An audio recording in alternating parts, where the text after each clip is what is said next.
Hey, this is Burley Honest Tech. Showing you a video about M.2 SSDs, which one you should buy in 2020. We're going to be going over about 6 SSDs, two of which are going to be budget SSDs, and the other four are going to be examples of higher end SSDs for the price. So let's go ahead and talk about the Intel 660p. This is going to be considered a budget M.2 NVMe SSD. So we're looking at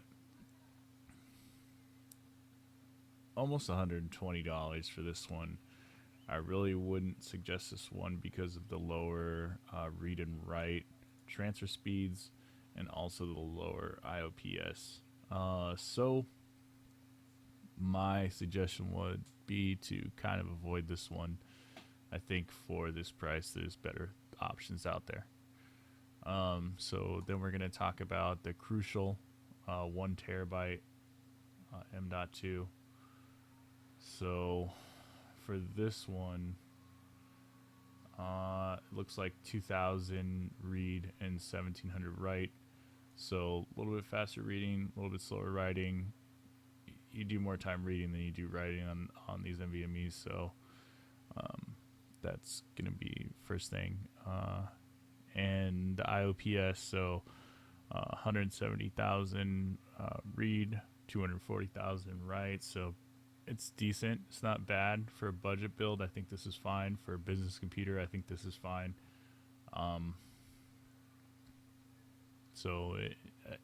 say this is a winner for best budget M.2. This is, if I was putting this in a business computer, this is probably the one I would buy because there's no justification spending the extra $50 in a business computer. So let's go ahead and talk about the 970 Evo Plus. This is probably the one to get if you're going to go with the Samsung. I'm going to show you the second one later. Let's look at the specs here. So it's going to have 3500 read, 3300 write, so more than a 50% increase in transfer speeds. It has 600,000 IOPS read and 550,000 IOPS write. So that right there is a huge difference. It's going to be able to seek the files a lot faster. So if you want to go with the Samsung, you want to pay a premium. I've kind of had bad experiences with Samsungs. I'm going to be honest with you. I don't think they're horrible, but Samsungs don't really last that long. I'm going to be honest with you. Maybe it's just M.2s. I'm not sure. But this one just didn't do it for me.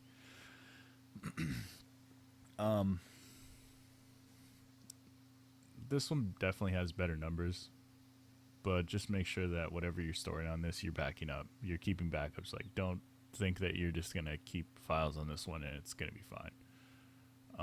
So $180. I wouldn't pay full price. Do not pay.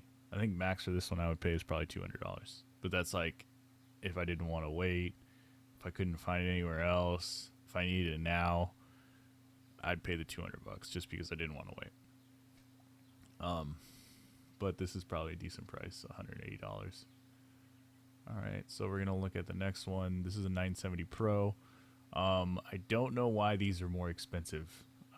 They're not better. They're just more expensive. Probably because they're probably hard to find, I would think.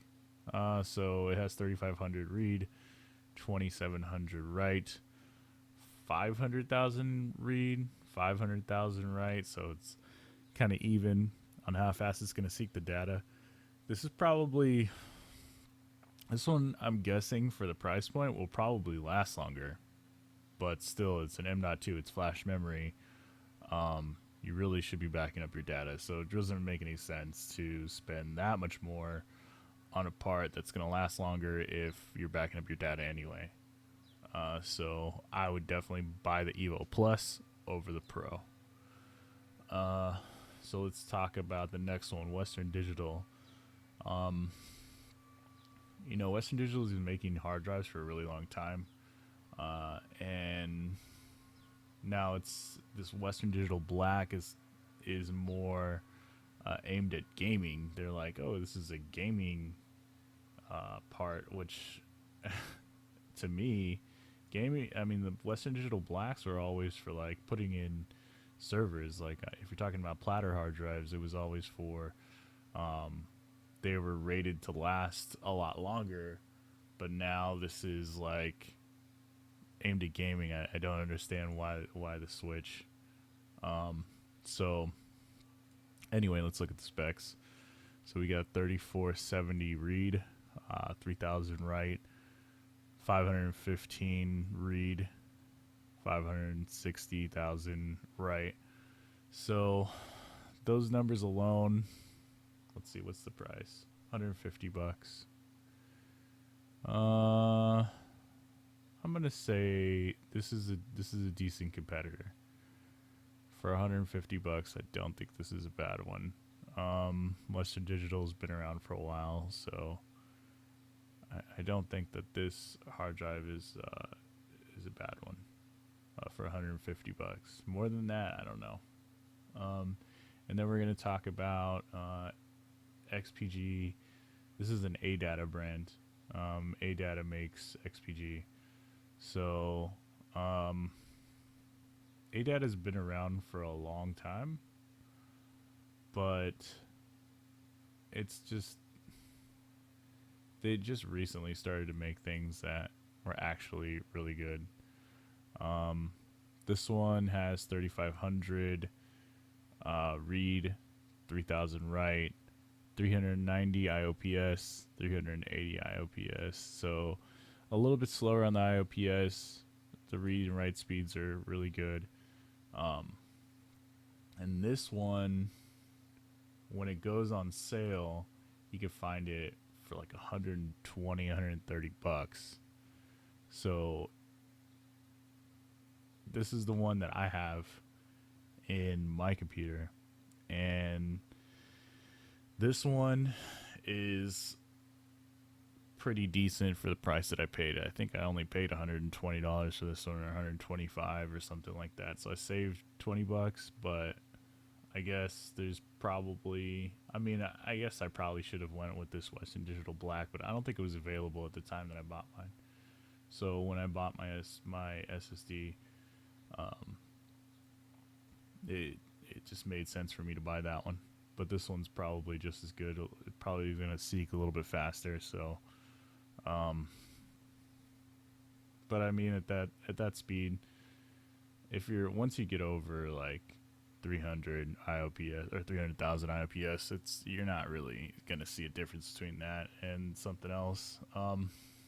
You probably will if you buy this Evo Plus 970. You'll probably see some differences there. If your motherboard has two M.2 slots, you could always get like a 500 gig or a 250.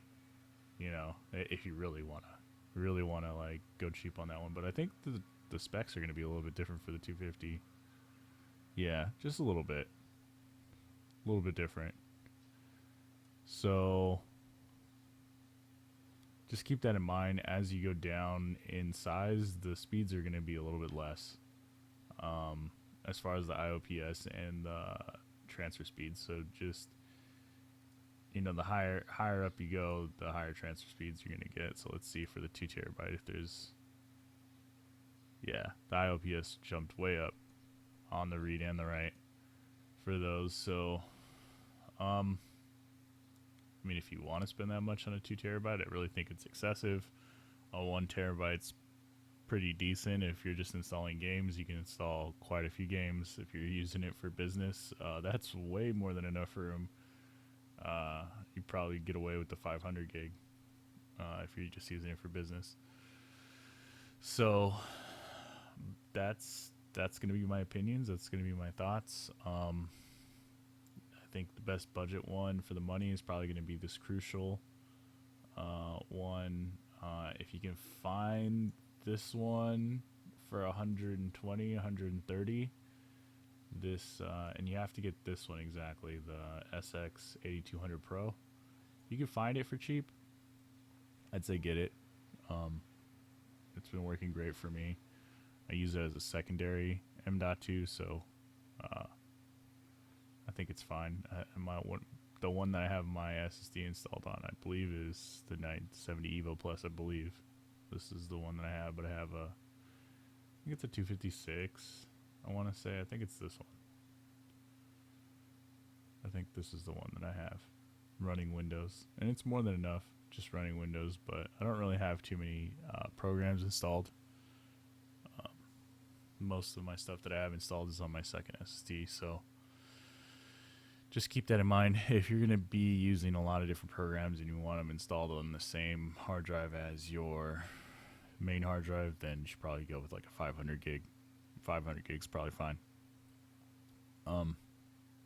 Yeah, so 970 Evo Plus, 1 terabyte is probably overall winner. That's probably the one I would say to go with. If you want to take one step down, I'd say the Western Digital Black is probably going to be the one to go with, unless you can find this one on sale.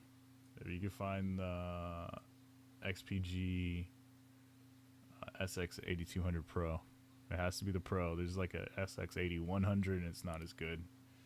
That's not a great hard drive. This one was just good because of the price.